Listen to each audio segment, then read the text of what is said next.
हमारे साथ सिया धर्मगुरु मौलाना यासूब अब्बास मौजूद हैं। इनसे जानेंगे कि आखिर देश में सीए लागू हो गया है, आप या आपके कम्युनिटी के लोगों का क्या सोचना है इस कानून को लेकर के। देखिए, मोदी जी ने सबका साथ, सबका विकास, सबका विश्वास की बात की थी। कल रात को मुझे एकदम से इत्तला मिली कि सीए का नोटिफिकेशन हो गया है। एक बार मुल्क की जनता को कॉन्फिडेंस में लेके ये नोटिफिकेशन होना चाहिए था। बहरहाल अब नोटिफिकेशन हो गया है तो उम्मीद है कि इसके नताइज अच्छे आना चाहिए, इसलिए कि हिंदुस्तान की आवाम एक आश्रय, एक उम्मीद की नीयत से देख रही है भारत के प्रधानमंत्री जी की तरफ। और बहरहाल सीए का नोटिफिकेशन हो गया है तो सीए लागू भी हो जाएगा। जब लागू होता है तो देखा जाएगा। बहरहाल अभी क्योंकि हमने पूरा पढ़ा नहीं है वो नोटिफिकेशन को, लिहाजा ऑल इंडिया शिया फैसला बोर्ड एक एग्जीक्यूटिव कमेटी की मीटिंग करके जो हमारी लीगल सेल है, हम अपने लीगल सेल को देंगे, देखेंगे लीगल सेल इस पर क्या निर्णय लेता है। यासूब साहब, दो चीज़ें आ रही हैं सामने। एक तो ओवैसी जैसे नेता का बयान आ रहा है कि सीए जो है वो शुरुआत है, आप सड़कों पर निकलो, इसका खिलाफत करो। साथ ही कुछ लोगों का यह कहना है, यानी कि आपके ही कम्युनिटी में, कि इससे मुसलमानों का इस कानून से कोई लेना देना नहीं है, क्योंकि ये नागरिकता किसी का छीनने का नहीं, बल्कि कुछ ऐसे लोगों को नागरिकता देने का ये काम करेगा जो लोग वर्षों से पीड़ित हैं। क्या कहेंगे इस बयान पर आप? देखिए, ओवैसी जी का जो बयान है कि सड़कों पर निकलें, तो सड़क पर निकल के हम सरकारी संपत्ति को डैमेज करें। आप क्या मैसेज देना चाहते हैं भारत की आवाम को? मैं आवाम से ये अपील करता हूँ आपके चैनल के माध्यम से कि कतई सड़कों पर ना निकलें, कानून व्यवस्था को अपने हाथ में, कानून को न लें। जो सरकार का काम है वो सरकार को करने दो, जो प्रशासन का काम है वो प्रशासन को करने दे। हाँ, जो धर्मगुरु लोग हैं और जो बड़े रिलीजियस लोग हैं वो सब देख रहे हैं इस मामले को, और किसी के प्रवोक करने से प्रवोक आदमी होता नहीं है। जहाँ तक कि नागरिकता देने की बात है, जिसके अंदर पाकिस्तान, अफ़गानिस्तान और बांग्लादेश के लोगों को नागरिकता देने की बात है, एक बात समझ में नहीं आती है कि एक तरफ मुल्क की आबादी बढ़ रही है और हम आबादी को नियंत्रण करने पर काबू नहीं कर पा रहे हैं। आप देखिए, आज रोड्स पर चलना मुश्किल हो गया है, इतनी ज़्यादा आबादी हो गई। दूसरे नागरिकता दी जाएगी तो सरकार हर फैसला बहुत सोच समझ के ले। जाहिर बात है कि जब नागरिकता देंगे तो देख लें कि कोई ऐसे गलत नागरिकता ना हो जाए जो हमारे मुल्क के लिए ख़तरा पैदा हो। बिल्कुल। देखा जा रहा था यासूब जी की पिछली बार जब यह कानून 2019 में जब आया था, राष्ट्रपति ने जब इसको अनुमति दिया था, खैर नोटिफिकेशन रह गया था, तो उस समय भारी संख्या में लखनऊ में एक कम्युनिटी के लोग सड़कों पर उतरे थे, काफ़ी आगजनी हुई थी।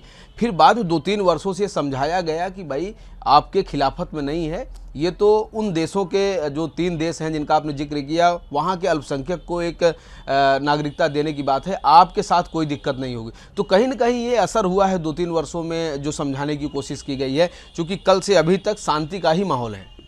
देखिए, जहाँ तक के असर की बात है तो असर है, और ज़ाहिर बात है रमज़ान का पाक महीना है, ये शहरुल्लाह कहलाता है। रमज़ान का महीना अल्लाह का महीना, तो अल्लाह के महीने में या किसी भी महीने में इंसान सड़क पर निकल के उपद्रव करे, मेरे ख्याल से ये बिल्कुल गलत है।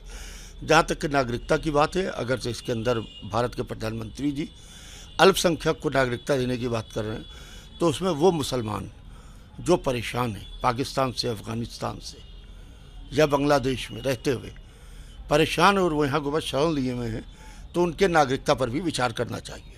आखिर देश में सीए लागू हो गया है, आप या आपके कम्युनिटी के लोगों का क्या सोचना है इस कानून को लेकर के। देखिए, मोदी जी ने सबका साथ, सबका विकास, सबका विश्वास की बात की थी। कल रात को मुझे एकदम से इत्तला मिली कि सीए का नोटिफिकेशन हो गया है। एक बार मुल्क की जनता को कॉन्फिडेंस में लेके ये नोटिफिकेशन होना चाहिए था। बहरहाल अब नोटिफिकेशन हो गया है तो उम्मीद है कि इसके नताइज अच्छे आना चाहिए, इसलिए कि हिंदुस्तान की आवाम एक आश्रय, एक उम्मीद की नीयत से देख रही है भारत के प्रधानमंत्री जी की तरफ। और बहरहाल सीए का नोटिफिकेशन हो गया है तो सीए लागू भी हो जाएगा। जब लागू होता है तो देखा जाएगा। बहरहाल अभी क्योंकि हमने पूरा पढ़ा नहीं है वो नोटिफिकेशन को, लिहाजा ऑल इंडिया शिया फैसला बोर्ड एक एग्जीक्यूटिव कमेटी की मीटिंग करके जो हमारी लीगल सेल है, हम अपने लीगल सेल को देंगे, देखेंगे लीगल सेल इस पर क्या निर्णय लेता है। यासूब साहब, दो चीज़ें आ रही हैं सामने। एक तो ओवैसी जैसे नेता का बयान आ रहा है कि सीए जो है वो शुरुआत है, आप सड़कों पर निकलो, इसका खिलाफत करो।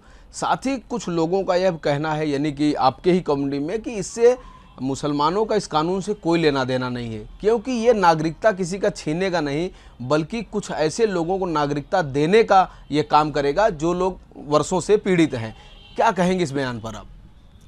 देखिए, ओवैसी जी का जो बयान है कि सड़कों पर निकलें तो सड़क पर निकल के हम सरकारी संपत्ति को डैमेज करें, आप क्या मैसेज देना चाहते हैं भारत की आवाम को? मैं आवाम से ये अपील करता हूँ आपके चैनल के माध्यम से कि कतई सड़कों पर ना निकलें, कानून व्यवस्था को अपने हाथ में कानून को न ले। जो सरकार का काम है वो सरकार को करने दो, जो प्रशासन का काम है वो प्रशासन को करने दे। हाँ, जो धर्मगुरु लोग हैं और जो बड़े रिलीजियस लोग हैं वो सब देख रहे हैं इस मामले को, और किसी के प्रवोक करने से प्रवोक आदमी होता नहीं है। जहाँ तक कि नागरिकता देने की बात है, जिसके अंदर पाकिस्तान, अफ़गानिस्तान और बांग्लादेश के लोगों को नागरिकता देने की बात है, एक बात समझ में नहीं आती है कि एक तरफ मुल्क की आबादी बढ़ रही है और हम आबादी को नियंत्रण करने पर काबू नहीं कर पा रहे हैं। आप देखिए, आज रोड्स पर चलना मुश्किल हो गया है, इतनी ज़्यादा आबादी हो गई। दूसरे नागरिकता दी जाएगी तो सरकार हर फैसला बहुत सोच समझ के ले। जाहिर बात है कि जब नागरिकता देंगे तो देख लें कि कोई ऐसे गलत नागरिकता ना हो जाए जो हमारे मुल्क के लिए ख़तरा पैदा हो। बिल्कुल। देखा जा रहा था यासूब जी की पिछली बार जब यह कानून 2019 में जब आया था, राष्ट्रपति ने जब इसको अनुमति दिया था, खैर नोटिफिकेशन रह गया था, तो उस समय भारी संख्या में लखनऊ में एक कम्युनिटी के लोग सड़कों पर उतरे थे, काफ़ी आगजनी हुई थी। फिर बाद में 2-3 वर्षों से समझाया गया कि भाई आपके खिलाफत में नहीं है, ये तो उन देशों के जो 3 देश हैं जिनका आपने जिक्र किया, वहाँ के अल्पसंख्यक को एक नागरिकता देने की बात है, आपके साथ कोई दिक्कत नहीं होगी। तो कहीं ना कहीं ये असर हुआ है 2-3 वर्षों में, जो समझाने की कोशिश की गई है, क्योंकि कल से अभी तक शांति का ही माहौल है। देखिए, जहाँ तक के असर की बात है तो असर है, और ज़ाहिर बात है रमज़ान का पाक महीना है, ये शहरुल्लाह कहलाता है रमज़ान का महीना, अल्लाह का महीना। तो अल्लाह के महीने में या किसी भी महीने में इंसान सड़क पर निकल के उपद्रव करे, मेरे ख्याल से ये बिल्कुल गलत है। जहाँ तक कि नागरिकता की बात है, अगर से इसके अंदर भारत के प्रधानमंत्री जी अल्पसंख्यक को नागरिकता देने की बात कर रहे हैं, तो उसमें वो मुसलमान जो परेशान हैं पाकिस्तान से, अफ़गानिस्तान से या बांग्लादेश में रहते हुए परेशान और वो यहाँ को बस शरण लिए हुए हैं, तो उनके नागरिकता पर भी विचार करना चाहिए। बहुत बहुत धन्यवाद। देखिए, हमारे साथ यासूब अब्बास थे, जो सिया धर्मगुरु से रिलेटेड हैं और मौलाना हैं, उनकी बात करते हैं। इनका एक सुझाव भी था कि अगर जिन देशों के अल्पसंख्यक को नागरिकता देने की बात भारत सरकार ने की है, वहाँ के जो मुसलमान हैं, अगर उनके साथ भी कोई दिक्कत है, उनको भी वहाँ कष्ट है, तो उनको भी नागरिकता भारत में दी जानी चाहिए। वीडियो जर्नलिस्ट दीपक त्रिपाठी के साथ राघवेंद्र पांडे, रिपब्लिक भारत, लखनऊ।